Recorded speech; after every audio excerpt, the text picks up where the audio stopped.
Hello ನಮಸ್ಕಾರ. ಥಿಯೇಟರ್‌ಗಳಲ್ಲಿ record collection ಅನ್ನು ಮಾಡ್ತಾ ಇದೆ ಉಪೇಂದ್ರ ಅವರ ಯುಐ ಎನ್ನುವ ಸಿನಿಮಾ. ಹಾಗೆ ಅಫಿಷಿಯಲ್ ಆಗಿ ಅಪ್ಡೇಟ್ ಬಂತು ಕೆಜಿಎಫ್ ಚಾಪ್ಟರ್ 3 ಬಗ್ಗೆ. ಮುಂತಾದ ಇಂದಿನ ಹಲವಾರು ಸಿನಿಮಾ ಸುದ್ದಿಗಳನ್ನು ಈ ವಿಡಿಯೋದಲ್ಲಿ ತಿಳಿದುಕೊಳ್ಳುವ. ಹಾಗಾದರೆ ಬನ್ನಿ ಇವತ್ತಿನ ಈ ವಿಡಿಯೋವನ್ನು ಶುರು ಮಾಡುವ. ಅಲ್ಲು ಅರ್ಜುನ್ ಅಭಿನಯದಲ್ಲಿ ಹೊಸದಾಗಿ ಥಿಯೇಟರ್‌ಗೆ ರಿಲೀಸ್ ಆಗಿದ್ದ ಚಿತ್ರವಾಗಿತ್ತು ಪುಷ್ಪ ಸಿನಿಮಾದ 2ನೇ ಭಾಗ. ಸಿನಿಮಾವು ಕನ್ನಡ ವರ್ಷನ್ನಲ್ಲೂ ಕೂಡ ರಿಲೀಸ್ ಆಗಿತ್ತು. ಕನ್ನಡ ವರ್ಷನ್ನಲ್ಲಿ ಸಿನಿಮಾವು ಇದೀಗ ಹೊಸದೊಂದು ದಾಖಲೆಯನ್ನು ಬರೆದಿದೆ.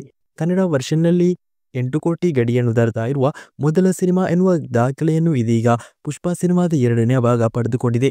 ಈ ಸಿನಿಮಾವು 8 ಕೋಟಿ 30 ಲಕ್ಷ ಕಲೆಕ್ಷನ್ ಅನ್ನು ಮಾಡುವ ಮೂಲಕ ಕನ್ನಡ ವರ್ಷನ್ನಲ್ಲಿ ಅತ್ಯಂತ ಹೆಚ್ಚು ಕಲೆಕ್ಷನ್ ಅನ್ನು ಮಾಡಿರುವ ಪರಭಾಷಾ ಸಿನಿಮಾ ಎನ್ನುವ ಖ್ಯಾತಿಯನ್ನು ಕೂಡ ಇದೀಗ ಪಡೆದುಕೊಂಡಿದೆ. ಸಿನಿಮಾವು ರೆಕಾರ್ಡ್ ಕಲೆಕ್ಷನ್ ಅನ್ನೇ ಕರ್ನಾಟಕ ಬಾಕ್ಸ್ ಆಫೀಸಿನಲ್ಲಿ ಪಡೆದುಕೊಳ್ತಾ ಇದೆ.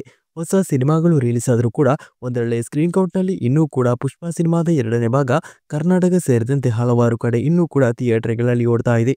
ಇನ್ನು ಡಾರ್ಲಿಂಗ್ ಕೃಷ್ಣ ಅವರ ಹೊಸದಾಗಿ ತಯಾರಾಗ್ತಾ ಇರುವ ಚಿತ್ರವಾಗಿದೆ ಆರ್ ಚಂದ್ರು ನಿರ್ಮಾಣದ ಸಿನಿಮಾವಾಗಿರುವ ಫಾದರ್ ಎನ್ನುವ ಸಿನಿಮಾ.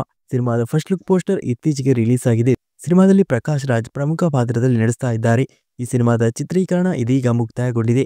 ಈ ಸಿನಿಮಾದ ಶೂಟಿಂಗ್ ಮುಕ್ತಾಯಗೊಂಡ ಬೆನ್ನಲ್ಲೇ ಇದೀಗ ಮುಂದೆ ಡಾರ್ಲಿಂಗ್ ಕೃಷ್ಣ ಅವರ ಹೊಸದಾದ ಸಿನಿಮಾದ ಶೂಟಿಂಗ್ ನಡೀತಾ ಇದೆ. ಈ ಸಿನಿಮಾವನ್ನು ಶಶಾಂಕ್ ಅವರು ನಿರ್ದೇಶನ ಮಾಡ್ತಾ ಇದ್ದು ಸಿನಿಮಾದ ಫಸ್ಟ್ ಲುಕ್ ಪೋಸ್ಟರ್ ಕೆಲವೇ ದಿನಗಳಲ್ಲಿ ರಿಲೀಸ್ ಆಗ್ತಾ ಇದೆ.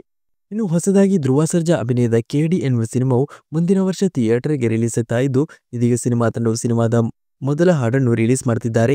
ಸಿನಿಮಾದ ಮೊದಲ ಹಾಡು ಈ ಬರುವ ಡಿಸೆಂಬರ್ 24ಕ್ಕೆ ರಿಲೀಸ್ ಆಗ್ತಾ ಇದ್ದು ಸಿನಿಮಾದ ಪ್ರೋಮೋ ನಾಳೆ ರಿಲೀಸ್ ಆಗಲಿದೆ ಎನ್ನುವುದನ್ನು ಚಿತ್ರತಂಡವು ಇದೀಗ ಕನ್ಫರ್ಮ್ ಮಾಡಿದ್ದಾರೆ. ಇನ್ನು ಕ್ರಿಸ್ಮಸ್ ಪ್ರಯುಕ್ತ ನಿನ್ನೆ ಥಿಯೇಟರ್ಗೆ ರಿಲೀಸ್ ಆಗಿರುವ ಹೊಸದಾದ ತಮಿಳು ಚಿತ್ರವಾಗಿದೆ ವಿಡುದಲೆ ಸಿನಿಮಾದ 2ನೇ ಭಾಗ.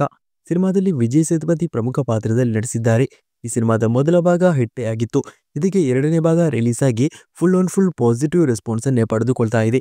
ತಮಿಳುನಾಡು ಸೇರಿದಂತೆ ಹಲವಾರು ಕಡೆ ಸಿನಿಮಾಕ್ಕೆ ಇದೀಗ ಒಂದೊಳ್ಳೆ ಕಲೆಕ್ಷನ್ ಅನ್ನೇ ಮೊದಲ ದಿನ ಮಾಡಲು ಸಾಧ್ಯವಾಗಿದೆ. ಸಿನಿಮಾವು ದೊಡ್ಡ ಕಲೆಕ್ಷನ್ ಅನ್ನೇ ಇದೀಗ ವಿಶ್ವದಾದ್ಯಂತ ಬಾಕ್ಸ್ ಆಫೀಸಿನಿಂದ ಮಾಡ್ತಾ ಇದೆ. ಸಿನಿಮಾವು ರಿಲೀಸ್ ಆಗಿ ಮೊದಲ ದಿನ ಇದೀಗ 9 ಕೋಟಿ 50 ಲಕ್ಷ ಎನ್ನುವ ಒಂದು ಡೀಸೆಂಟ್ ಕಲೆಕ್ಷನ್ ಅನ್ನೇ ವಿಶ್ವದಾದ್ಯಂತ ಬಾಕ್ಸ್ ಆಫೀಸಿನಿಂದ ಮಾಡಿಕೊಂಡಿದೆ. ಸಿನಿಮಾವನ್ನು ವೆಟ್ರಿಮಾರನ್ ಎನ್ನುವರು ನಿರ್ದೇಶನ ಮಾಡಿದ್ದಾರೆ. ಇನ್ನು ಕ್ರಿಸ್ಮಸ್ ಪ್ರಯುಕ್ತ ರಿಲೀಸ್ ಆಗಿರುವ ಮತ್ತೊಂದು ಚಿತ್ರವಾಗಿದೆ ಮಾರ್ಕೋ ಎನ್ನುವ ಸಿನಿಮಾ. ಸಿನಿಮಾವು ಕನ್ನಡ ಸೇರಿದಂತೆ ಪ್ಯಾನ್ ಇಂಡಿಯಾ ಮಟ್ಟದಲ್ಲೇ ತಯಾರಾಗಿದೆ. ಈ ಸಿನಿಮಾವು ಮಲಯಾಳಂ ಸಿನಿಮಾ ರಂಗದಿಂದ ಬಂದಿದ್ದು ಉಣ್ಣಿ ಮುಕುಂದನ್ ಎನ್ನುವರು ಸಿನಿಮಾದಲ್ಲಿ ಪ್ರಮುಖ ಪಾತ್ರದಲ್ಲಿ ನಟಿಸಿದ್ದಾರೆ. ಆಕ್ಚುಲಿ ಈ ಸಿನಿಮಾ ಒಂದು ಪ್ರೀಕ್ವಲ್ ಸಿನಿಮಾವಾಗಿ ರಿಲೀಸ್ ಆಗಿದ್ದು ಪಕ್ಕಾ ವೈಲೆಂಟಿಕಲ್ ಸಿನಿಮಾವಾಗಿದೆ. ಈ ಸಿನಿಮಾ ಇದೀಗ ಸಿನಿಮಾಕ್ಕೆ ಥಿಯೇಟರ್ಗಳಲ್ಲಿ ಒಳ್ಳೆಯ ಪಾಸಿಟಿವ್ ರೆಸ್ಪಾನ್ಸ್ ಅನ್ನೇ ಪಡೆದುಕೊಳ್ಳುವಲ್ಲಿ ಸಾಧ್ಯವಾಗ್ತಾ ಇದೆ. ವೈಲೆಂಟಿಕಲ್ ಸಿನಿಮಾ ಇದೀಗ ಕರ್ನಾಟಕ ಸೇರಿದಂತೆ ಎಲ್ಲ ಕಡೆ ದೊಡ್ಡ ಸದ್ದನ್ನೇ ಮಾಡ್ತಾ ಇದೆ. ಚಿತ್ರವು ರಿಲೀಸ್ ಆಗಿ ಮೊದಲ ದಿನ ವಿಶ್ವದಾದ್ಯಂತ ಬಾಕ್ಸ್ ಆಫೀಸಿನಿಂದ 9 ಕೋಟಿ 50 ಲಕ್ಷ ಕಲೆಕ್ಷನ್ ಮಾಡಿದೆ ಅಂತ ಇದೆ ಸ್ಯಾಕ್ಲಿಂಕ್ ಎನ್ನುವ ವೆಬ್ಸೈಟ್. ಈ ಸಿನಿಮಾವು ಭಾರತದಲ್ಲಿ 4 ಕೋಟಿ 95 ಲಕ್ಷ ಕಲೆಕ್ಷನ್ ಮಾಡಿದರೆ ಓವರ್ಸೀಸ್ ಬಾಕ್ಸ್ ಆಫೀಸಿನಿಂದ 4 ಕೋಟಿ 55 ಲಕ್ಷ ಕಲೆಕ್ಷನ್ ಅನ್ನು ಮಾಡಿಕೊಂಡಿದೆ. ಇನ್ನು ಈ ಸಿನಿಮಾವು ಕರ್ನಾಟಕ ಬಾಕ್ಸ್ ಆಫೀಸಿನಿಂದ 30 ಲಕ್ಷದಷ್ಟು ಕಲೆಕ್ಷನ್ ಅನ್ನು ಕೂಡ ಮಾಡಿಕೊಂಡಿದೆ.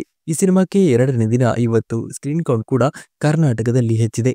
ಇನ್ನು ಕನ್ನಡದಿಂದ ಕ್ರಿಸ್ಮಸ್ ಪ್ರಯುಕ್ತ ರಿಲೀಸ್ ಆಗಿರುವ ಚಿತ್ರವಾಗಿದೆ 10 ವರ್ಷಗಳ ಬಳಿಕ ಉಪೇಂದ್ರ ನಿರ್ದೇಶನ ಮಾಡಿ ತಯಾರಾಗಿರುವ ಯುಐ ಎನ್ನುವ ಸಿನಿಮಾ.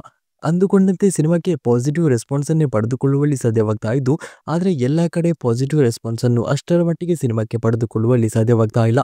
ಆದರೂ ಕೂಡ ಸಿನಿಮಾ ಇದೀಗ ಥಿಯೇಟರ್ಗಳಲ್ಲಿ ಗೆಲ್ಲುವತ್ತ ಸಾಗ್ತಾ ಇದ್ದು ಸಿನಿಮಾಕ್ಕೆ ಎಲ್ಲ ಕಡೆಯಲ್ಲೂ ಕೂಡ ಇದೀಗ ನಿನ್ನೆ ನೈಟ್ ಆಗಿರಲಿ ಇವತ್ತು ನೈಟ್ ಆಗಿರಲಿ ಹೌಸ್ಫುಲ್ ಶೋಸ್ಗಳೇ ಕಂಡು ಬರ್ತಾ ಇದೆ.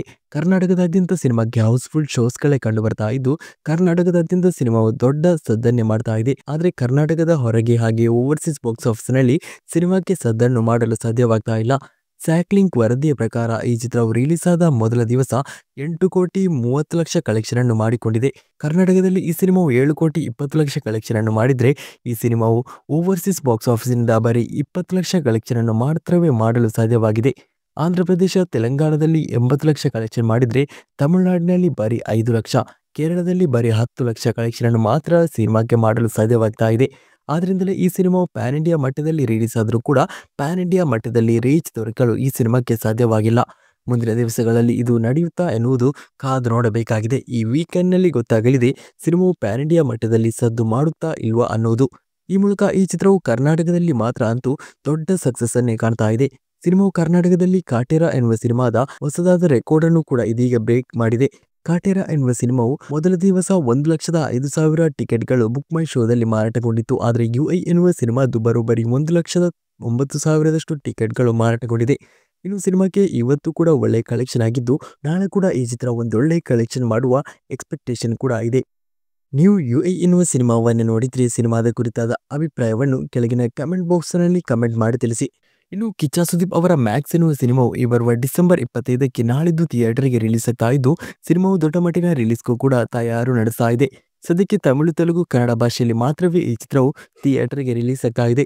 ಸಿನಿಮಾದ ಟ್ರೈಲರ್ ನಾನು ಈ ಹಿಂದೆ ಅಪ್ಡೇಟ್ ಕೊಟ್ಟ ಸಿನಿಮಾ ತಂಡವು ಸಿನಿಮಾದ ಟ್ರೈಲರ್ ಅನ್ನು ನಾಳೆ ರಿಲೀಸ್ ಮಾಡುವುದಾಗಿ ಅಧಿಕೃತವಾಗಿ ಕನ್ಫರ್ಮ್ ಕೂಡ ಮಾಡಿಕೊಂಡಿದ್ದಾರೆ. ಸಿನಿಮಾದ ಸೆನ್ಸರಿಂಗ್ ಕೆಲಸಗಳು ಇದೀಗ ನಡೆದಿದೆ. ಸೆನ್ಸಾರ್ ಬೋರ್ಡ್ನಿಂದ ಈ ಸಿನಿಮಾಕ್ಕೆ U/A ಸರ್ಟಿಫಿಕೇಟ್ ದೊರೆತಿದೆ. ಸಿನಿಮಾವು 2 ಗಂಟೆ 12 ನಿಮಿಷಗಳ ಕಾಲ ಇರಲಿದೆ. ಸಿನಿಮಾದ ಪ್ರೀ ರಿಲೀಸ್ ಈವೆಂಟ್ ಕೂಡ ನಾಳೆ ನಡೀತಾ ಇದೆ. ಸಿನಿಮಾದ ಅಡ್ವಾನ್ಸ್ ಬುಕಿಂಗ್ ಅನ್ನು ಸಿನಿಮಾ ತಂಡವು ಇದೀಗ ನಾಳೆ ರಾತ್ರಿ ಆರಂಭ ಮಾಡುವುದಾಗಿ ಕೂಡ ಇದೀಗ ಕನ್ಫರ್ಮ್ ಮಾಡಿದ್ದಾರೆ. ಕನ್ನಡ ಸಿನಿಮಾ ರಂಗದ ಹೆಸರನ್ನೇ ಬದಲಾಯಿಸಿರುವ KGF ಚಾಪ್ಟರ್ 1 ಎನ್ನುವ ಸಿನಿಮಾವು ರಿಲೀಸ್ ಆಗಿ ಇದೀಗ ಬರೋಬ್ಬರಿ 6 ವರ್ಷಗಳೇ ಕಳೆದಿವೆ. ಅದರೊಂದಿಗೆ ಸಲಾರ್ ಎನ್ನುವ ಸಿನಿಮಾ ಕೂಡ ರಿಲೀಸ್ ಆಗಿ 1 ವರ್ಷ ಕಳೆದಿದ್ದು, ಈ 2 ಸಿನಿಮಾಗಳು ದೊಡ್ಡ ರೆಕಾರ್ಡ್ಗಳನ್ನೇ ಬರೆದಿತ್ತು. ಇವತ್ತು KGF ಹಾಗೆ ಸಲಾರ್ ಸಿನಿಮಾದ ಕುರಿತು ಅಪ್ಡೇಟ್ ಅನ್ನು ಕೊಟ್ಟಿದ್ದಾರೆ ನಿರ್ಮಾಣ ಸಂಸ್ಥೆಯಾಗಿರುವ ಹೊಂಬಾಲೆ ಫಿಲ್ಮ್ಸ್. KGF ಚಾಪ್ಟರ್ 3 ಹಾಗೆ ಸಲಾರ್ ಸಿನಿಮಾದ 2ನೇ ಭಾಗದ ಕೆಲಸಗಳು ಇದೀಗ ತೆರೆಮರೆಯಲ್ಲಿ ನಡೀತಾ ಇದೆ ಎನ್ನುವುದನ್ನು ಸ್ವತಃ ಹೊಂಬಾಲೆ ಫಿಲ್ಮ್ಸ್ ಅವರೇ ಕನ್ಫರ್ಮ್ ಮಾಡಿದ್ದಾರೆ. ಅಂದರೆ KGF ಚಾಪ್ಟರ್ 3 ಸಿನಿಮಾದ ಸ್ಕ್ರಿಪ್ಟ್ ವರ್ಕ್ಗಳು ಇದೀಗ ನಡೀತಾ ಇದ್ದು, ಸಲಾರ್ ಸಿನಿಮಾದ 2ನೇ ಭಾಗದ ಮೊದಲ ಹಂತದ ಚಿತ್ರೀಕರಣವಂತೂ ಈಗಾಗಲೇ ನಡೆದಿದೆ. ಇದರೊಂದಿಗೆ ಸಿನಿಮಾದ ಪ್ರೀ ಪ್ರೊಡಕ್ಷನ್ ಕೆಲಸಗಳು ಕೂಡ ಒಟ್ಟೊಟ್ಟಿಗೆ ನಡೀತಾ ಇದೆ ಎನ್ನುವುದನ್ನು ಕೂಡ ಇದೀಗ ಕನ್ಫರ್ಮ್ ಮಾಡಿದ್ದಾರೆ ನಿರ್ಮಾಣ ಸಂಸ್ಥೆಯಾಗಿರುವ ಹೊಂಬಾಲೆ ಫಿಲ್ಮ್ಸ್. ಇನ್ನು ರಚಿತಾರಾಮ್ ಹಾಗೆ ಶ್ರೀನಗರ ಕಿಟ್ಟಿ ಅಭಿನಯದ ಸಂಜು ವೆಡ್ಸ್ ಗೀತಾ ಸಿನಿಮಾದ 2ನೇ ಭಾಗ ಈ ಬರುವ ಜನವರಿ 10ಕ್ಕೆ ರಿಲೀಸ್ ಆಗಲಿದೆ ಎನ್ನುವ ಅಪ್ಡೇಟ್ ಅನ್ನು ಈ ಹಿಂದೆ ನಾನು ಕೊಟ್ಟಿದ್ದೆ. ಇದೀಗ ಈ ಮಾಹಿತಿಯನ್ನೇ ನಿರ್ಮಾಣ ಸಂಸ್ಥೆಯು ಅಧಿಕೃತವಾಗಿ ಕನ್ಫರ್ಮ್ ಮಾಡಿದ್ದಾರೆ. ಜನವರಿ 10ಕ್ಕೆ ಮುಂದಿನ ತಿಂಗಳು ಈ ಸಿನಿಮಾವು ಸಂಕ್ರಾಂತಿ ಪ್ರಯುಕ್ತ ಥಿಯೇಟರ್ಗೆ ರಿಲೀಸ್ ಆಗ್ತಾ ಇದೆ. ಕೆಲವೇ ದಿನಗಳಲ್ಲಿ ಸಿನಿಮಾದ ಹಾಡುಗಳು, ಟ್ರೈಲರ್ಗಳು ಕೂಡ ಸಿನಿಮಾ ತಂಡದ ಕಡೆಯಿಂದ ಇನ್ನು ರಿಲೀಸ್ ಆಗಲು ಬಾಕಿ ಇದೆ.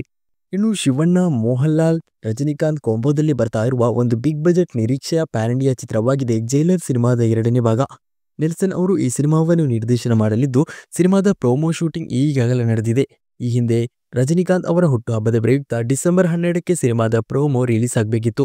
ಆದರೆ ಕಾರಣಾಂತರಗಳಿಂದ ಸಿನಿಮಾ ತಂಡವು ಮುಂದೂಡಿದ್ರು. ಇದೀಗ ಕೊನೆಗೂ ಕೂಡ ಸಿನಿಮಾದ ಪ್ರೋಮೋ ರಿಲೀಸ್ ಆಗಲು ಸಜ್ಜುಗೊಳ್ತಾ ಇದ್ದು, ಜನವರಿ ತಿಂಗಳಿನಲ್ಲಿ ಈ ಸಿನಿಮಾದ ಪ್ರೋಮೋ ರಿಲೀಸ್ ಆಗಲಿದೆ. ಅದು ಅಲ್ಲದೆ ಮಾರ್ಚ್ ತಿಂಗಳಿನಲ್ಲಿ 2025ರ ಮಾರ್ಚ್ ತಿಂಗಳಿನಲ್ಲಿ ಈ ಸಿನಿಮಾದ ಶೂಟಿಂಗ್ ಅನ್ನು ಆರಂಭ ಮಾಡುವುದಾಗಿ ಇದೀಗ ಚಿತ್ರತಂಡವು ಪ್ಲಾನ್ ಅನ್ನು ಮಾಡಿಕೊಳ್ತಿದ್ದಾರೆ. ಕನ್ನಡದಿಂದ ಈ ಬರುವ ಫೆಬ್ರವರಿ 7ಕ್ಕೆ ಥಿಯೇಟರ್ಗೆ ರಿಲೀಸ್ ಆಗ್ತಾ ಇರುವ ಚಿತ್ರವಾಗಿದೆ ಮಿಸ್ಟರ್ ರಾಣಿ ಎನ್ನುವ ಸಿನಿಮಾ. ಸಿನಿಮಾ ತಂಡವು ಈ ಸಿನಿಮಾದ ಒಫಿಷಿಯಲ್ ಟ್ರೈಲರ್ ಅನ್ನು ಇದೀಗ ರಿಲೀಸ್ ಕೂಡ ಮಾಡಿದ್ದಾರೆ. ಇನ್ನು ಹೊಸದಾಗಿ ಕನ್ನಡದಿಂದ ತಯಾರಾಗ್ತಾ ಇರುವ ಸ್ವೀಕಲ್ ಚಿತ್ರವಾಗಿದೆ ಅಯೋಗ್ಯ ಸಿನಿಮಾದ 2ನೇ ಭಾಗ. ಸತೀಶ್ ನೀನಾಸಂ, ರಚಿತಾರಾಮ್ ಕಾಂಬೋದಲ್ಲಿ ಈ ಸಿನಿಮಾವು ಬರ್ತಾ ಇದ್ದು, ಇದೀಗ ಈ ಸಿನಿಮಾದ ಮೊದಲ ಹಂತದ ಚಿತ್ರೀಕರಣವನ್ನು ಮುಗಿಸಿದ್ದಾರೆ ಸಿನಿಮಾ ತಂಡ. ಈ ಸಿನಿಮಾದ ಶೂಟಿಂಗ್ ಅನ್ನು ಬಹುಬೇಗನೆ ಮುಗಿಸಲು ಪ್ಲಾನ್ ಅನ್ನು ಕೂಡ ಮಾಡಿಕೊಂಡಿದ್ದಾರೆ. ಇವಿಷ್ಟು ಇಂದಿನ ಸಿನಿಮಾ ಸುದ್ದಿಗಳು. ಇಂತಹ ಸುದ್ದಿಗಳಿಗಾಗಿ ನಿಮ್ಮ ಚಾನೆಲ್ ಅನ್ನು ಈಗಲೇ ಸಬ್ಸ್ಕ್ರೈಬ್ ಮಾಡಿ. ಹಾಗೆ ನಮ್ಮ ವಾಟ್ಸಪ್ ಚಾನೆಲ್ಗೆ ಸೇರಲು ಕೆಳಗಿನ ಡಿಸ್ಕ್ರಿಪ್ಷನ್ನಲ್ಲಿರುವ ಲಿಂಕ್ ಅನ್ನು ಪ್ರೆಸ್ ಮಾಡುವ ಮೂಲಕ ಜಾಯಿನ್ ಕೂಡ ಆಗಿ.